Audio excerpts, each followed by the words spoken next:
بسم اللہ الرحمن الرحیم۔ اب جوانوں کے لیے ایک نکتہ کہ جو جوان شادی کرنا چاہتے ہیں بیوی کے اندر خصوصیات کون سی ہونی چاہیے۔ قرآن 4 خصوصیات بتاتا ہے سورہ تحریم میں، مؤمنات، مسلمات، تائبات، قانتات، تائبات، عابدات، سانحات، 5 خصوصیتیں بتاتا ہے۔ اے مومن، جب شادی کرنے جاؤ بیوی کیسی ہونی چاہیے؟ پہلی صفت مومن ہونی چاہیے، صاحب ایمان ہونی چاہیے۔ دوسری صفت مسلمات۔ اب مومن اور مسلم میں فرق ہے۔ مومن ایمان، علی بن طالب پر ایمان ہے، رسول خدا پر ایمان ہے، ہاں، لیکن مسلم ہے کہ نہیں؟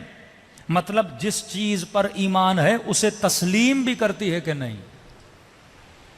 ایک مرتبہ ہر بندہ کہتا ہے نماز ہے بھائی، نماز ہے، پر پڑھتا نہیں ہے، تسلیم نہیں کرتا۔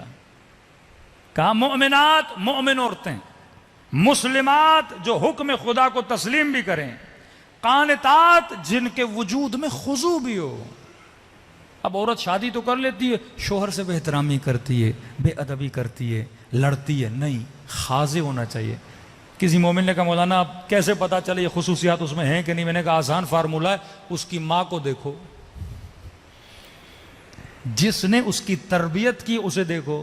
اب ایک جوان تھا بیچارے نے شادی کر لی، ہمارے کہنے پر اس کی ماں کو دیکھ کر بیوی نے بہت سارے بیچارے کو رنگ دکھائے، پریشان ہو گیا کہ مولانا ہم نے تو ماں کو دیکھ کے کی تھی۔ میں نے کہا بندے خدا، ماں کو دیکھنے کا مطلب یہ ہے کہ یہ دیکھو کس نے پالا تھا۔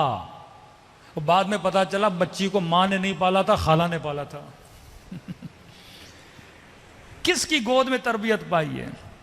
ماں کا مطلب یہ ہے کہاں پہ اس بچی نے تربیت پائی ہے، پالنے والا کون ہے؟ کیونکہ اس کے اندر پالنے والے کی صفات پائی جاتی ہیں۔ علی کو مصطفیٰ نے پالا تھا، مصطفیٰ کو ابو طالب نے پالا تھا۔ ہاں،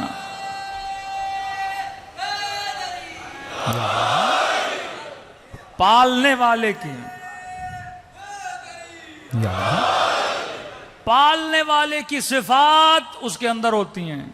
آسان، یعنی آپ کو شارٹ کٹ بتا رہا ہوں جب جوان رشتے کے لیے جائیں۔ پہلی صفت مسلم، دوسری صفت مومن، تیسری صفت قانت، مطلب خاضع بھی ہو۔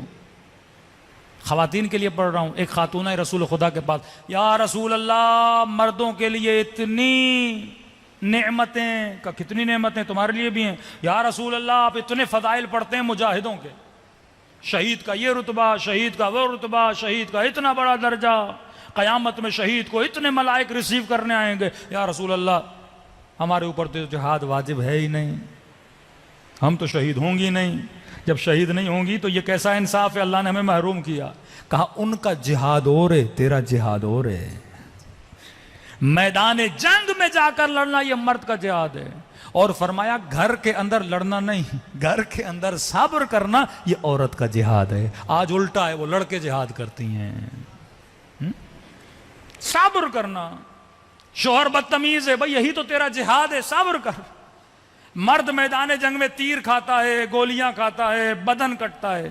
تیری بھی شادی ہوتی ہے، کبھی نند کی باتیں سننی پڑتی ہیں، کبھی سانس کی سننی پڑتی ہیں، کبھی اس مرد کی بد اخلاقی سننی پڑتی ہے۔ صبر، یہی تو تیر ہے نا جو تیری طرف آ رہے ہیں، ان کو تیر سمجھ کے اپنے وجود پہ لو اور کہو خدا میں کیا کر رہی ہوں، صبر کر رہی ہوں۔ پھر سیدہ فرماتی جب مر جائے گی اسے شہید کا رتبہ دیا جائے گا۔ عورت کا جہاد شوہرداری، بہترین شوہرداری کرے گی، صبر کرے گی، بیٹی کو صبر سکھائے گی۔ لیکن اگر یہی ماں شوہر کو گالیاں دے اور بیٹی سنے، اور یہ بیٹی بڑی ہو جائے اور جب شوہر کے گھر جائے گی وہ بھی وہی کام کرے گی نا جو ماں نے کیے تھے، یہ تیرا جہاد ہے۔ اب یہ نہیں کہ مرد بولے تیرا جہاد ہے تو لے تیر میں دے رہا ہوں تجھے، ایسا بھی نہیں ہے۔ ہاں، عورت کا کام ہے صبر کرنا، اور صابرہ بیوی خدا تجھے دے تو تیرا کام ہے شکر کرنا۔ ہاں، ایمان کے 2 پر ہیں نا، ایک صبر کا پر، ایک شکر کا پر۔ صبر کر۔ ایک جگہ ہمارے استاد مجلس پڑھنے گئے، مجلس پڑھی، بھائی ایک مجتہد تھے، اس کی بیوی بڑی بدتمیز تھی، لوگوں کے سامنے بدتمیزی کی۔ اس کے بھائی نے بڑی غیرت کی، کہ تو بڑا عجیب شوہر ہے، میری بیوی ہوتی میں طلاق دے دیتا، تجھے تو غصہ بھی نہیں آتا؟ جائز غصہ، ناجائز غصہ۔ کبھی کبھی آپ کو غصہ آتا ہے، اگلے کو نہیں آتا. اس نے کہا دیکھ تیری فکر اور ہے میری فکر اور ہے. تجھے غصہ آتا ہے تو اپنی انسلٹ مانتا ہے.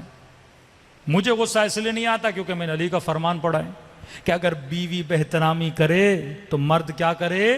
صبر کرے. صبر ایمان کا آدھا حصہ ہے. تو وہ جو کر رہی ہے کرے، لیکن میں اپنے لیے کیا بنا رہا ہوں؟ جنت بنا رہا ہوں. تو مولانا کہتے ہیں ہم مجلس پڑھ کے اترے، افریقہ میں پڑھ رہے تھے، تو ایک خوج مومن آئے.